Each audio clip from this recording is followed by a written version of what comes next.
अस्सलाम वालेकुम एवरीवन। तो हम जो हमारे प्रिपेयर फॉर IIM/MRCP की सीरीज़ है उसमें अगला टॉपिक जो करने लगे वो बिल्कुल क्रोन्स डिजीज़ का भाई या बहन कंसिडर किया जाता है, जो भी आप मान लें, जिसको अल्सरेटिव कोलाइटिस कहते हैं। अगेन वेरी इंपॉर्टेंट टॉपिक और अगेन सेम वही बात कि मैं इसमें आपको वही बातें बताऊँगी जो हमारे MCQs में रिपीटेडली आ रही है और इसमें से बहुत सारी बातें आती हैं।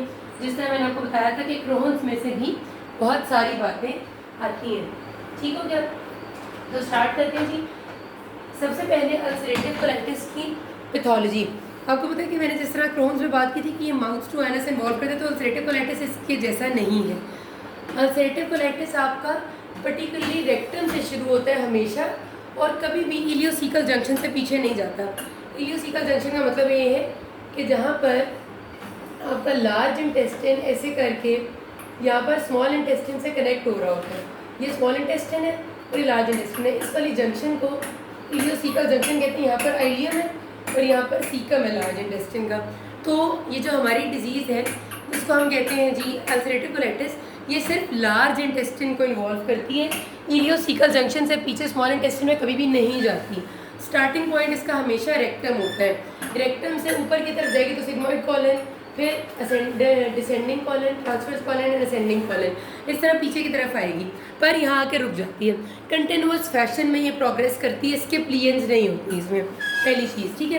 कि दूसरी बहुत इंपॉर्टेंट चीज़ कि हमारी जो गट की 4 वॉल्स होती हैं, म्यूकोजा, सब म्यूकोजा, मस्कुलरिस और सिरोजा, उनमें से इसकी इन्वॉल्वमेंट सिर्फ म्यूकोजा और सब म्यूकोजा तक होती है, उससे अंदर ये नहीं जाती। फल्मिनेंट डिजीज़ होगा तो अंदर जाएगी और वैसा MCQ ऑलमोस्ट कभी भी मैंने देखा नहीं है, लेकिन ये आपको पता होना चाहिए कि फल्मिनेंट डिजीज़ ऑफ अल्सरेटिव कोलाइटिस में 4 लेयर इन्वॉल्व होती हैं, वरना नहीं होती, सिर्फ म्यूकोजा, सब म्यूकोजा। अच्छा, ये यहाँ तक आते हैं। इसके क्लिनिकल फीचर्स में से हमेशा आपके पास पेशेंट जो प्रेजेंट करेगा, यंग एज ऑफ ऑनसेट होती है इसका, 25 से 30 में भी ये प्रेजेंट करते हैं और 50+ में भी। तो यंग इसकी बाय मॉडल एज डिस्ट्रीब्यूशन है, ये भी MCQ है आपका। 2 एजेस हैं इसकी, एक 25 से 30 और दूसरी 50+। हमेशा ब्लडी डायरिया, नॉर्मल डायरिया इसमें नहीं होता, जबकि क्रोन्स में नॉर्मल होता है। पेशेंट आएगा जी, बहुत डायरिया है, 6 से 7 एपिसोड्स पर डे है, विद अर्जेंसी है, बहुत ज़्यादा। टेनिस्मस का मतलब होता है एब्डोमिनल पेन यानी गैस्ट्रिक पेन, और अर्जेंसी का मतलब होता है फ़ौरन भाग के जाना पड़ता है, और ब्लडी होता है। ये इसके फीचर्स है। ठीक है, क्लिनिकल फीचर्स के अलावा कुछ भी नहीं है। एब्डोमिनल पेन, टेनिस्मस, ब्लडी डायरिया, याद रखना है। अब इन्वेस्टिगेशन में जिस तरह उसमें इन्वेस्टिगेशन थी, हमेशा आपसे सवाल पूछते हैं तो colonoscopy is the investigation of choice, ये आपका MCQ आता होता है। MCQ में हम आपको हमेशा ये बना के देते हैं कि पेशेंट का 4 to 6 episodes of bloody diarrhoea, abdominal pain and tenesmus के साथ प्रेजेंट किया, और हमने जब उसको कोलोनोस्कोपी की तो हमें पता चला कि न्यूट्रोफिलिक इन्फिल्ट्रेट था लेमिना प्रोप्रिया में, और इजीली टू ब्लीड म्यूकोजा था। ये 2 लफ्ज़ मैंने इधर नहीं लिखे, इसके बोल दिए। ईजी टू ब्लीड म्यूकोजा, कि हमने कोलोनोस्कोपी की तो म्यूकोजा मुस्तकिल आराम से फ़ौरन ब्लीड हो रहा था, एंड न्यूट्रोफिल्स थे, कहाँ थे?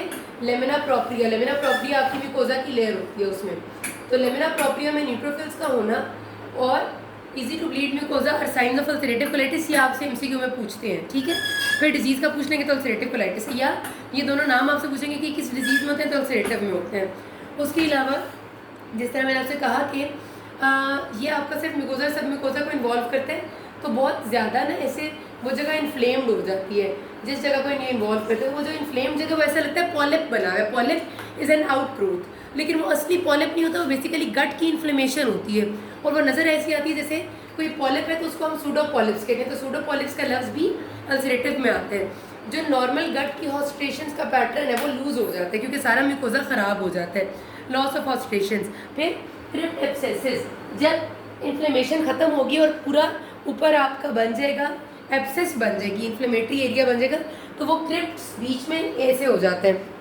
वो एरिया ऐसे होते हैं कि अगर आपका एक एरिया इन्फ्लेम्ड है, दूसरा एरिया नॉर्मल है थोड़ा सा, तो वो नज़र ऐसे आता है जैसे क्रिप्ट एब्सेस हो। हमें ऐसा लग रहा होता है कि बीच में एक एब्सेस है और एक खाली जगह, एक उभरी जगह, एक जगह पॉलिप लगती है, एक जगह एब्सेस लगती है, एक जगह पॉलिप, एक जगह एब्सेस, ऐसे करके बन जाता है। तो क्रिप्ट एब्सेस से सूडोपॉलिप्स, लॉस ऑफ हॉस्ट्रेशन, और जब ये बहुत डिजीज़ प्रोलॉन्ग रहती है तो कॉलन हमारा बिल्कुल ख़राब होके एक स्ट्रेट पाइप की तरह हो जाता है, उसको ड्रेन पाइप कॉलन कहते हैं। ड्रेन पाइप कॉलन का लफ्ज़ भी MCQ में आता है। जितने लफ्ज़ मैंने यहाँ लिखे हैं वो सब MCQ में आते हैं, याद रखना है। अगला बहुत इंपॉर्टेंट MCQ आता है कि कोलोरेक्टल कैंसर का रिस्क अल्सरेटिव कोलाइटिस में कैसा है।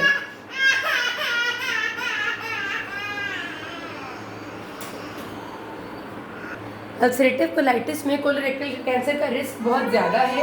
वो आपसे बिल्कुल ये पूछते हैं कि हमारे इसमें कितना ज़्यादा है, तो बहुत ज़्यादा इंक्रीज़ हो जाता है अल्सरेटिव कोलाइटिस में कोलोरेक्टल कैंसर का रिस्क। और उसकी वजह क्या होती है? क्रॉनिक इन्फ्लेमेशन, बहुत अरसे से जो इन्फ्लेमेशन रहती है और डायग्नोज नहीं होती, उसकी वजह से रिस्क बढ़ जाती है। आपका MCQ आता है, the risk of CA is increase because of chronic inflammation, एक ही MCQ है। फिर वो कहते हैं कि फ्लेयर ऑफ अल्सरेटिव कोलाइटिस आने की मोस्ट कॉमन वजह क्या होती है? पहली मोस्ट कॉमन वजह है स्ट्रेस। अगर आपके पास MCQ आएगा तो पहली चीज़ स्ट्रेस है, दूसरी चीज़ NSAIDs का यूज़ है, और तीसरी चीज़ है सिसेशन ऑफ स्मोकिंग।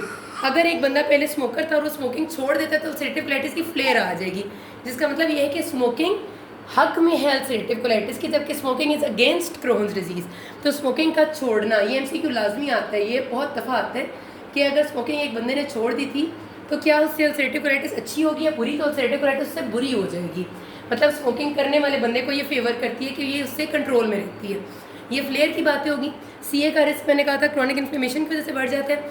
फिर वो कहते हैं कि कोलोरेक्टल कैंसर के कौन से ऐसे अल्सरेटिव कोलाइटिस के रिस्क फैक्टर्स हैं जो उसमें जो कोलोरेक्टल कैंसर के रिस्क को बढ़ा देते हैं।